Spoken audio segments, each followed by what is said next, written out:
Hi, my name is Stephanie, and this is the second video in the mini-series JRC, ABAI, and a Reckoning. In our last video, we discussed the cease and desist letter that threw JRC, or Judge Rotenberg Center, back into the spotlight. On May 9th, 2022, Neuroclastic posted on their Facebook page about the issue, and the next day posted their response via a blog post. It didn't take long for many in the community to jump into action. Occupational therapist Greg Santucci quickly organized a GoFundMe for Neuroclastic in response to the news, which raised thousands of dollars within a few hours.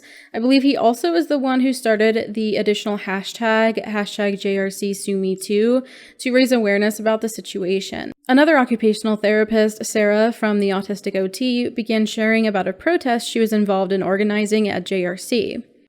But it wasn't just autistic advocates and those who support them who had something to say about the recently resparked conversation around JRC and using shock as aversives. Much of the concerns and responses were specifically leveled at the Association for Behavior Analysis International, ABAI, as their 48th annual convention in Boston was coming up, where JRC was a sponsoring exhibitor and had workshops and symposia, including individuals representing JRC, as well as at least one specifically talking about response patterns to skin shock. ABAI notes in their convention program that including descriptions of their exhibitors and sponsors, including JRC, is not an indication of endorsement, authorization, sponsorship, or affiliation by ABAI of these organizations or their work, services, or the content of the material they present. However, they also note, just under this disclaimer, that ABAI convention exhibitors have been approved by the Organizational Review Committee as being aligned with ABAI's mission to contribute to the well-being of society by developing, enhancing, and supporting the growth and vitality of the science of behavior analysis through research, education, and practice. ABAI having JRC as a sponsor and giving them space to speak at the conference, despite disclaimers, made them a central theme in responses from the ABA community. Posts from those who practice ABA began to circulate, such as the following. This meme, shared by Valeria Espejo, depicting ABAI turning a blind eye to concerns raised about JRC. This post by Prism Behavioral Consulting demanding the end of the use of GEDs. And this meme shared by Bearded Behaviorist, which is Brian Middleton, who was mentioned in the last video, criticizing ABAI for inviting JRC to present a special event on skin shock. What made things worse was a letter that was published online. Now, I'm not sure exactly when it was published, but it was written before the cease and desist letter from JRC to Neuroclastic was published online. This letter was written by two now former employees of ABAI, Amy Odom, Program Committee Chair, and Jonathan Tarbox, Program Board Coordinator. In the letter, they explained that they had communicated with the ABAI CEO, Maria Mallet, about concerns they had regarding the ethics of including presentations on contingent skin shock, or CSS. As an aside, many of us have been saying skin shock or referencing the GEDs, but the ABA community mostly will refer to this as CSS or CESS, which is contingent electric skin shock.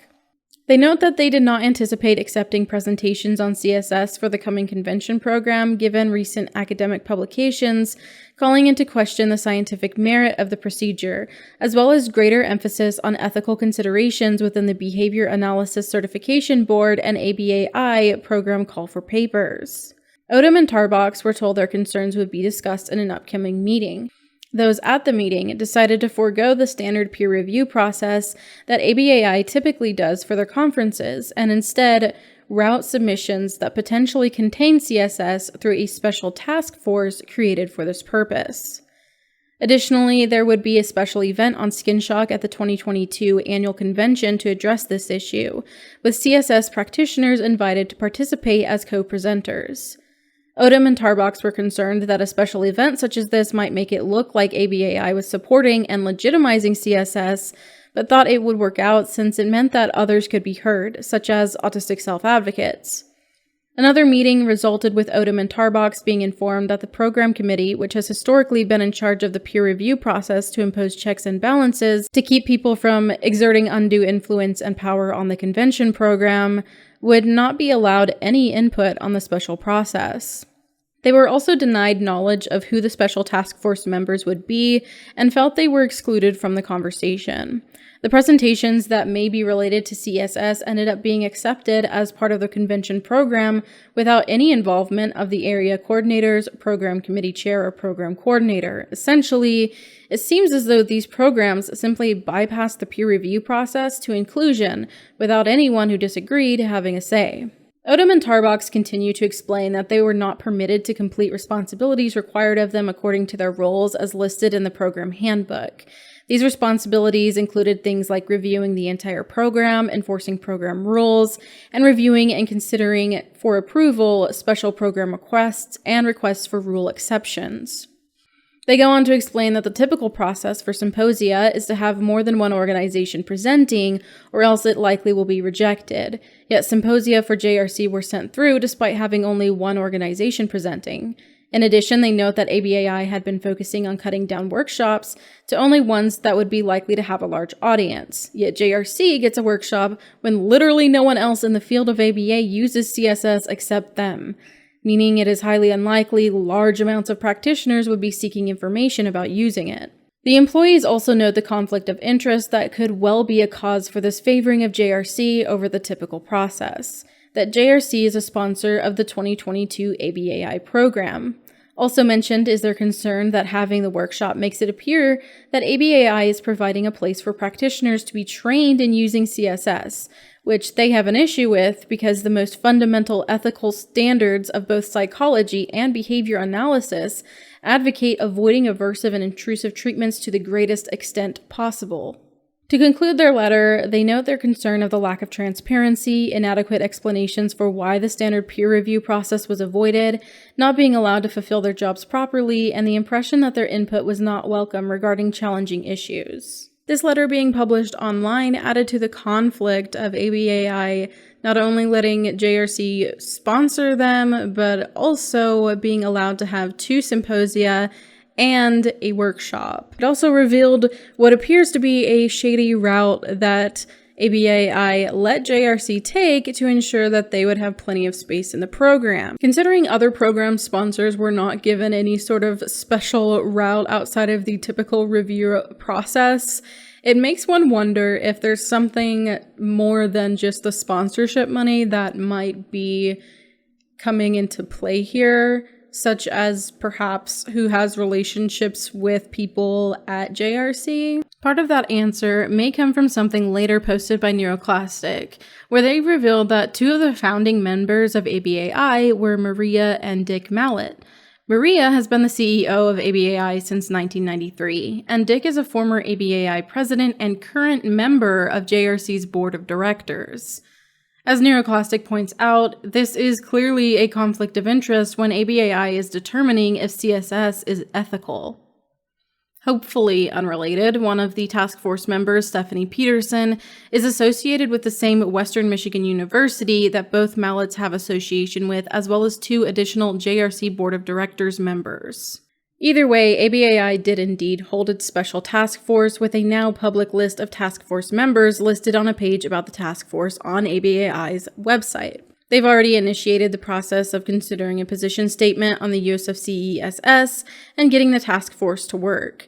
Apparently, the goal of the task force is to answer several questions regarding efficacy, best practices, cost-benefit, and ethics involved in using CESS and contemporary behavior analysis.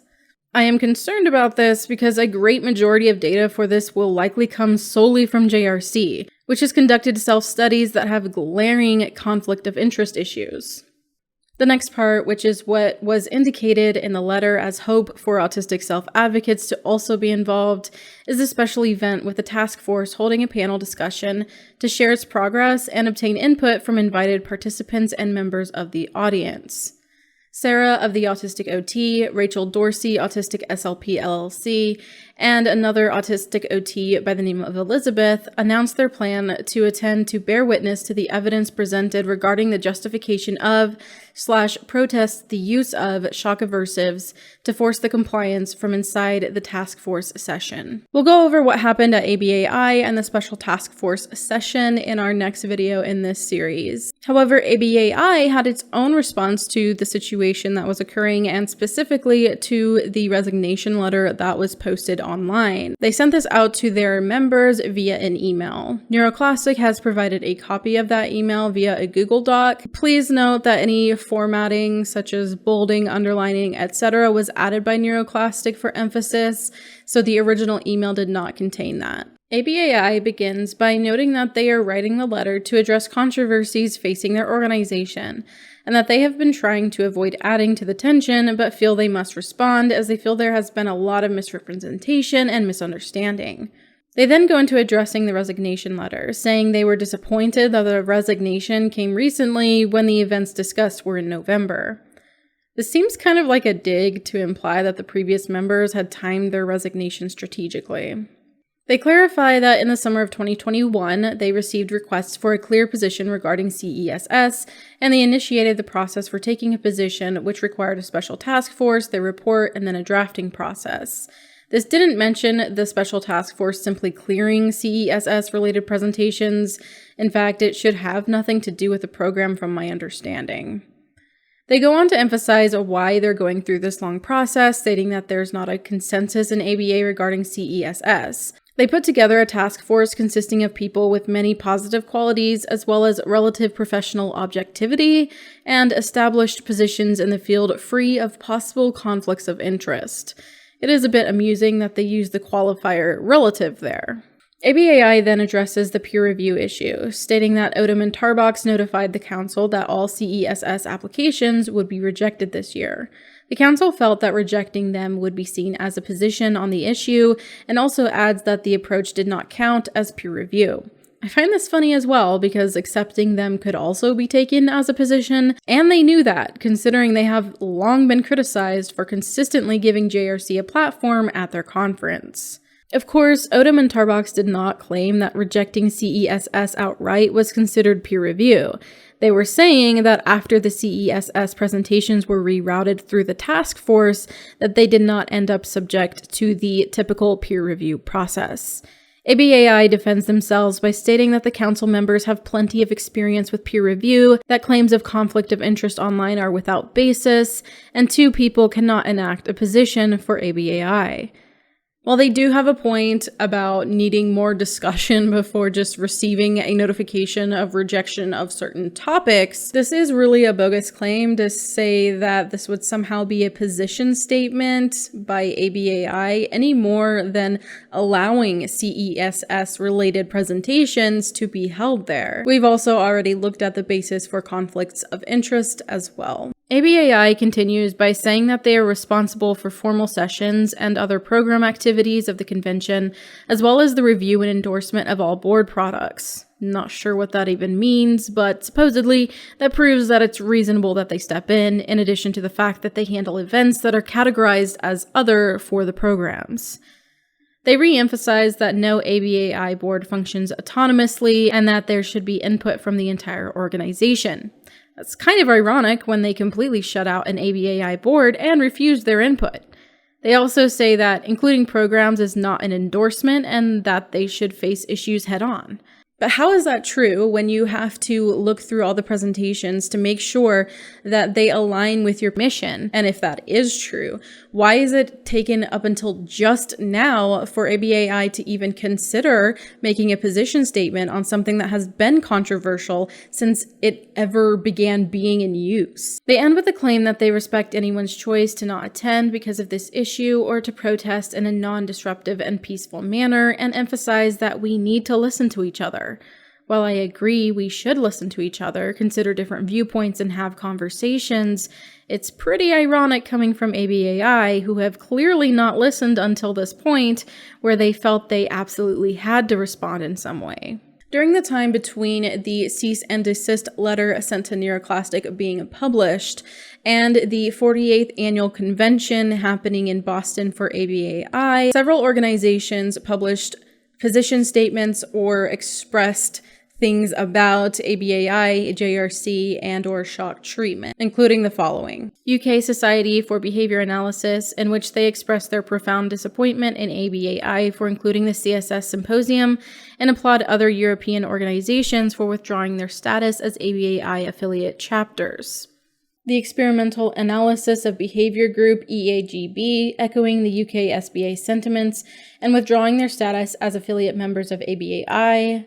The Acceptance and Commitment Therapy Association for Behavior Analysis International Special Interest Group, ABAI Act SIG, announcing they are going to withhold their participation in the ABAI Expo and Business Meeting at the annual conference, and Global Autism Project, through a Facebook post by the founder and CEO announcing they will not be at conference this year due to JRC's presence at ABAI. However, some in the ABA field were more critical of their peers jumping on the bandwagon to condemn a practice that perhaps they had no personal experience with. Much of this conversation that I'm personally aware of happened on Josh Pritchard's Facebook page, which is public. Josh Pritchard is listed as one of the board of directors for Judge Rotenberg Center. He sparked quite the conversation with his May 14th post, which read, "Boy, there are a lot of folks really eager to jump on bandwagons without having all the information. That doesn't bode well for a field rooted in empiricism, skepticism, and guided by the scientific method.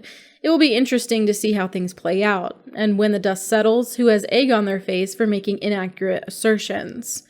It's very easy to make armchair analyses and condemn others as being incompetent when you haven't actually seen their work or their clientele.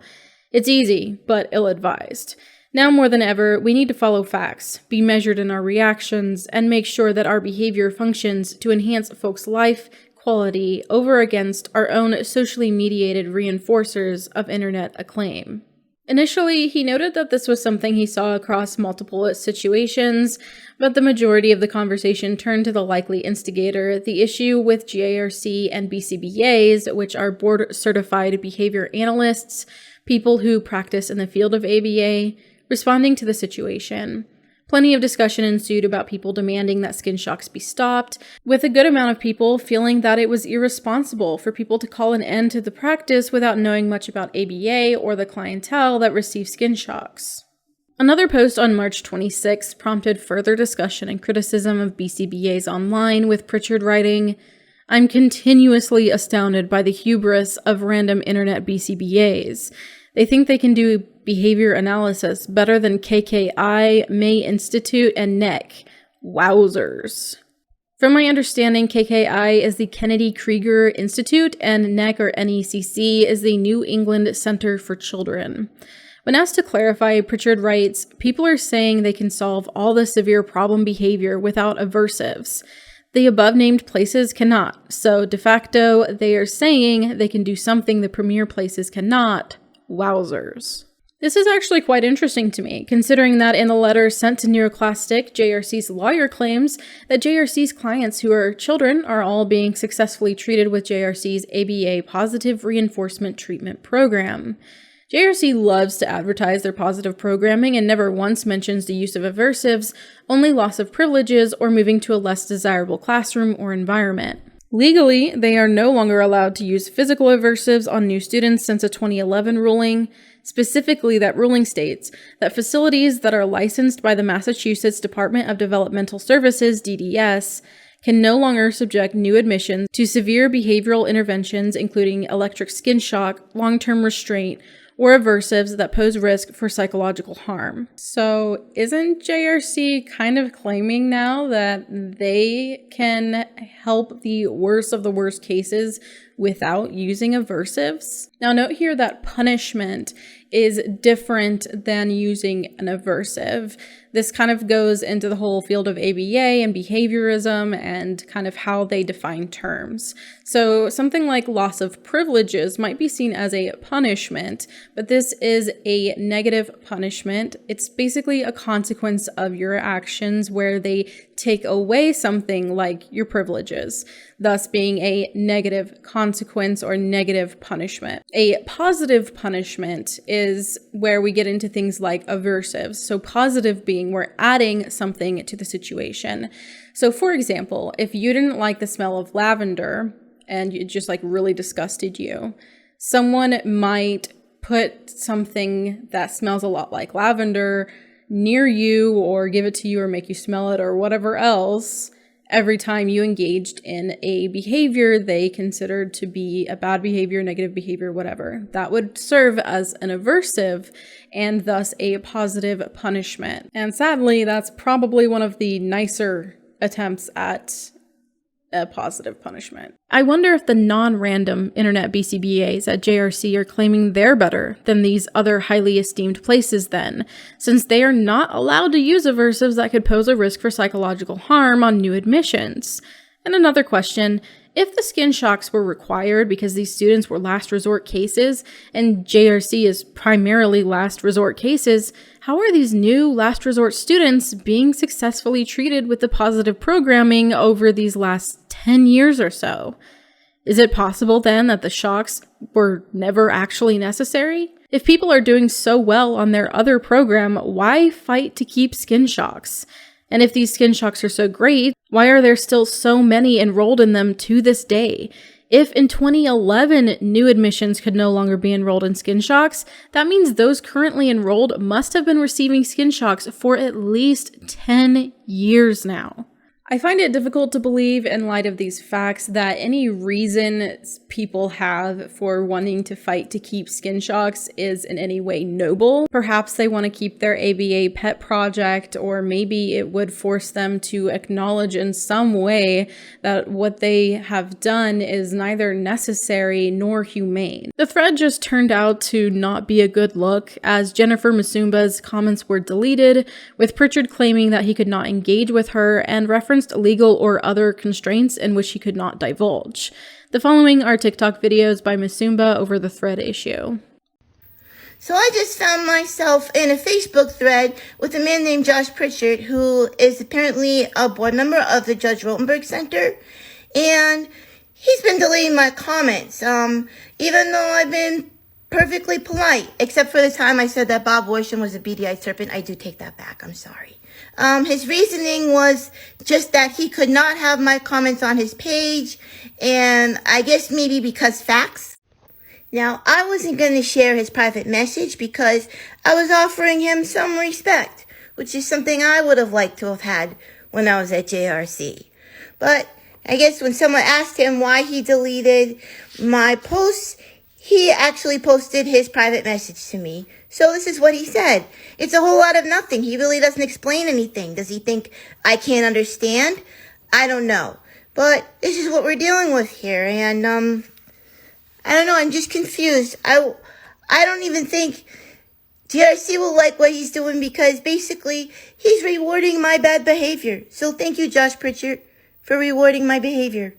I'll go sit in the corner now because screenshots.